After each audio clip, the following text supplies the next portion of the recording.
Hey guys, இது வந்து அம்மா வீட்டில் இருக்கும்போதே எடுத்த வீடியோ. கொஞ்சம் லேட் ஆகிடுச்சு போஸ்ட் பண்ணுறதுக்கு. இன்றைக்கி வந்து தங்கச்சியோட காலேஜில் ஃபேர்வெல் டே. ஸோ காலையிலேயே மேடம் நல்லா சூப்பராக சாரீலாம் கட்டிட்டு ரெடியாகி காலேஜ் போயிட்டாங்க. அதுக்கப்புறமா தான் அம்மா லஞ்சு சமைக்க ஆரம்பித்தாங்க.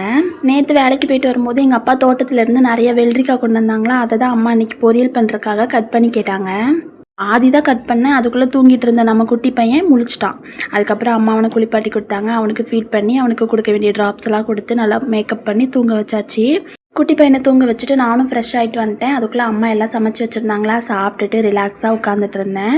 எப்பவும் காலேஜ் முடிஞ்சு நைட்டு 7 மணிக்கு டயர்டாக வருவாங்க. இன்றைக்கி சாயந்தரம் 5 மணிக்கெலாம் வந்தாச்சு. கண்ணை மூடி கண்ணை திறக்கிறதுக்குள்ளே 3 வருஷம் முடிஞ்ச மாதிரி ஆயிடுச்சு. அப்புறம் வரும்போதே நிறைய கிஃப்ட்டு ஸ்வீட்டு எல்லாமே கொண்டு வந்தா. என்னெல்லாம் இருக்குதுன்னு பார்த்தீங்கன்னா, அவங்க ஜூனியர்லாம் சேர்ந்து இந்த மாதிரி ஒரு ஃபோட்டோ ஃப்ரேம் கொடுத்துருக்காங்க. அவங்க கூட சேர்ந்து எடுத்த ஃபோட்டோ. அதுக்கப்புறம் எல்லா பிள்ளைங்களும் சேர்ந்து இந்த குட்டி பாண்டா பொம்மை கொடுத்துருந்தாங்க. இது வந்து குட்டி பையனுக்கு ரொம்ப பிடிச்சிருக்கும் போல். லைட்லாம் எரியும், விளையாண்டுட்டே இருந்தான்.